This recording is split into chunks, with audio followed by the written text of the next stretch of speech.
Existe la idea muy extendida de que Alemania y España actuaron como aliados durante la Segunda Guerra Mundial. Sin embargo, la realidad es mucho más compleja. Tras la entrevista de Franco y Hitler en Hendaya, Hitler comprendió que España no entraría fácilmente en la guerra. Después vendrían los desembarcos aliados del año 1942 que hicieron comprender a Hitler que la zona de la frontera con España podía llegar a convertirse en un nuevo frente de batalla.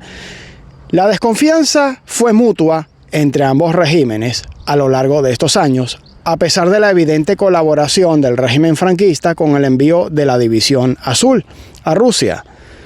Y así fue como nace una de las líneas más desconocidas de defensa de la Segunda Guerra Mundial, la Sperrlinie alemana.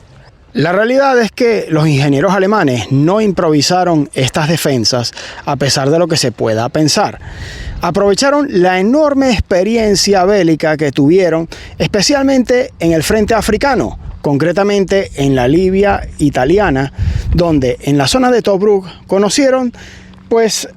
una posición defensiva hecha por el ejército italiano, la que se llamó después Tobruk, que los alemanes la estudiaron,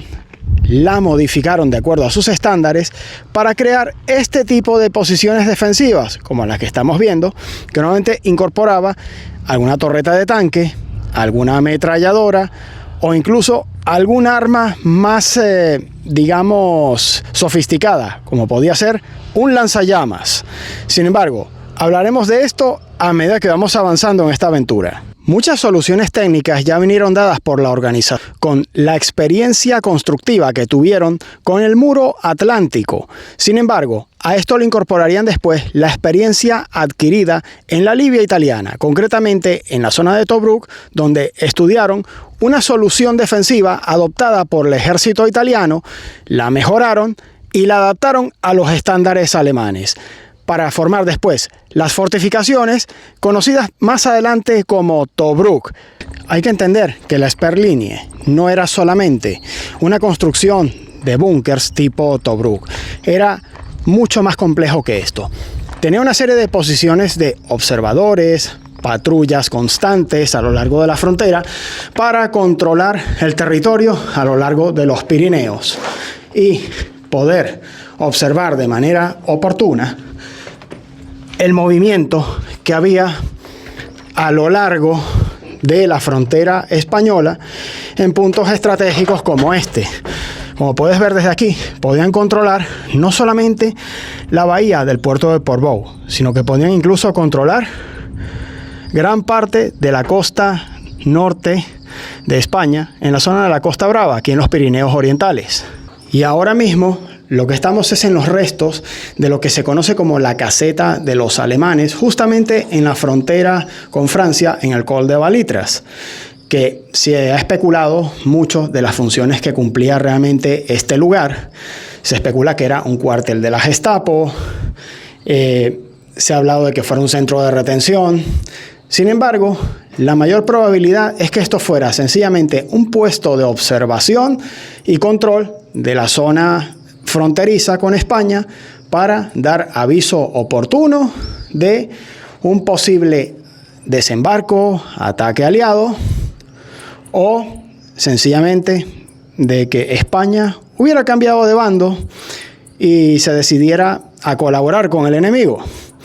dentro de toda la dinámica de relaciones internacionales que había en la Segunda Guerra Mundial, que era más compleja de lo que se ha dicho hasta ahora, ya que en la realidad ni el régimen nazi ni el régimen franquista se fiaron realmente uno del otro completamente, como parece quedar demostrado a lo largo de los estudios que se han ido realizando. Porque la realidad es que la Alemania nazi, a medida que se fue desarrollando el conflicto, contempló la posibilidad de pasar a través de España para invadir la colonia británica de Gibraltar, para impedir a los británicos el uso del corredor del Mediterráneo, del cual, tenían un dominio marítimo evidente. El régimen franquista nunca accedió a permitir este paso de tropas. Los militares españoles siempre supieron que La Alemania nazi tuvo planes en los que contemplaba el paso de sus tropas a través de España para llegar a Gibraltar, territorio del cual también España tiene reclamaciones territoriales con los ingleses. Todo esto produjo una dinámica, digamos, un poco tóxica y de desconfianza mutua que provocaría también una respuesta española que hoy en día se conoce como la línea Pirineos, un conjunto de fortificaciones hechas principalmente en época franquista a lo largo de los años de la Segunda Guerra Mundial tras el fin de la Guerra Civil Española. Pero esto ya forma parte de otra historia. Y también se sabe que originalmente los alemanes también fortificaron la zona interior del pueblo de Cerver, que es el primer pueblo fronterizo con España, una vez que se cruza la frontera en tren, y los alrededores de la propia estación de tren, que era, bueno, un nudo de comunicaciones estratégico para la época. Sin embargo, la mayor parte de las fortificaciones que se hicieron por parte de Alemania en esta zona han sido o demolidas o se encuentran en propiedad privada o básicamente han sido modificadas. En la actualidad solo se encuentra documentada una posición de mortero que se encuentra alrededor de esa zona de costa, donde se encuentra esa pequeña zona de casas, que es de difícil acceso y que realmente considero no vale la pena ir allí para darles una idea de cómo era el dispositivo de defensa alemán, que se complementaba con las fortificaciones costeras del muro sur, el Südwall alemán, del cual también tengo vídeos en este canal, como los de Port Vendres y otras instalaciones militares, y que les dejaré el enlace para que puedan verlas, porque todo esto formaba parte de un conjunto defensivo. No eran fortificaciones aisladas, todas funcionaban como un sistema defensivo de combate. Lo primordial que se debe entender de este tipo de fortificaciones es que no se trata de defensas o búnkers aislados, sino que trabajan en equipo como parte de un sistema. Y aunque pueda haber dos sistemas con nombres distintos, la realidad es que todos trabajan en conjunto para lograr el objetivo final. Bueno, trabajaban, mejor dicho, que es evitarle el paso al enemigo. Concretamente, la Sperrlinie se caracteriza por ser un conjunto de posiciones defensivas relativamente discretas, armadas con, en el mayor de los casos, una torreta de tanque que normalmente estaba fuera de servicio o descontinuada, cubierta de una estructura de hormigón enterrada bajo tierra que protegía todo el conjunto. Esto hacía que la instalación defensiva fuera relativamente barata, altamente eficaz para los estándares de la época y sobre todo muy discreta. Y ahora, mientras avanzamos hacia la zona de Le Perthus, conviene recordar que la Sperrlinie no es un conjunto de búnkeres y posiciones defensivas aisladas unas de las otras. Formaban parte de todo un sistema defensivo integral, el cual es difícil de apreciar en la actualidad, ya que una parte de las fortificaciones se encuentra cubierta por la maleza o dentro de propiedades privadas o básicamente han sido demolidas. En total, en la zona de los Pirineos orientales se cree que se hicieron entre 450 a 500 posiciones defensivas, de las cuales sobreviven alrededor de unas 250 y de las cuales unas pocas son relativamente visitables, como las que podemos ver. Prácticamente todas se encuentran abandonadas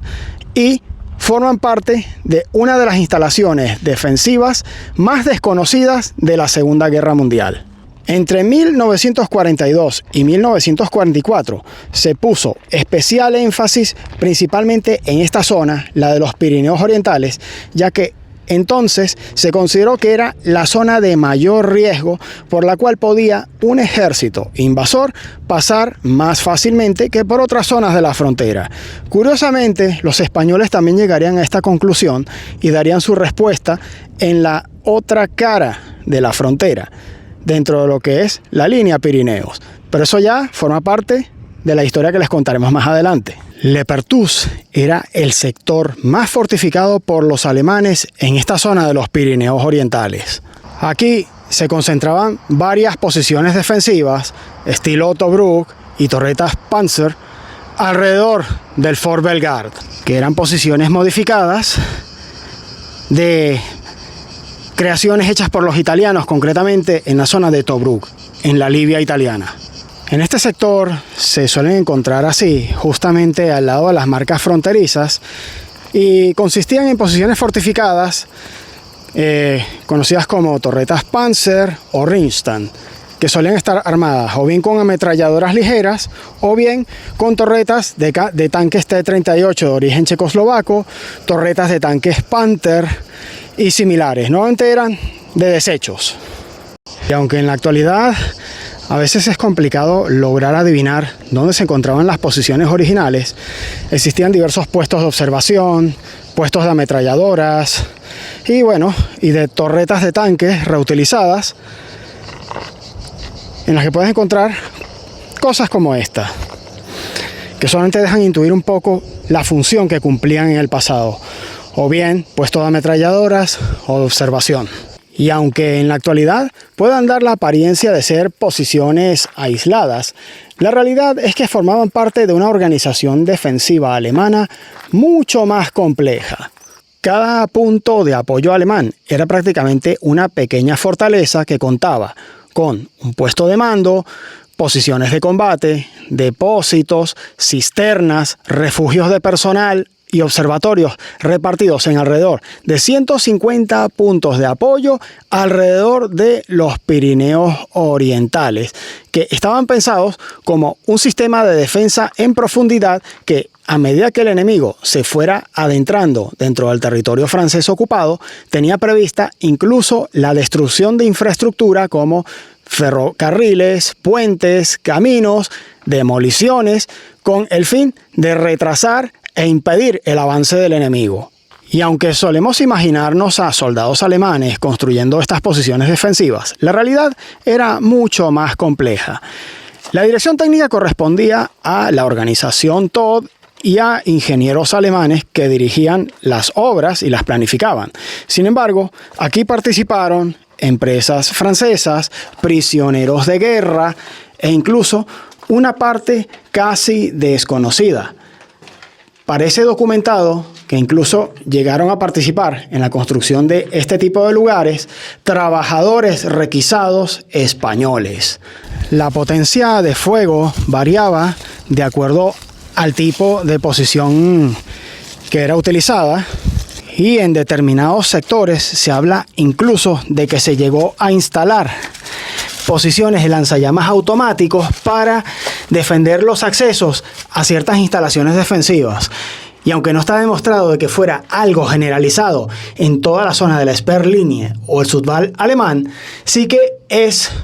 una idea que da a entender el grado de sofisticación que llegó a alcanzar el dispositivo defensivo alemán en esta zona. Se sabe que muchas de estas posiciones terminaron de construirse alrededor del año 1944, durante la época del verano, ya cuando prácticamente había ocurrido el desembarco aliado en Normandía o incluso en la zona sur de Francia, concretamente en Provenza,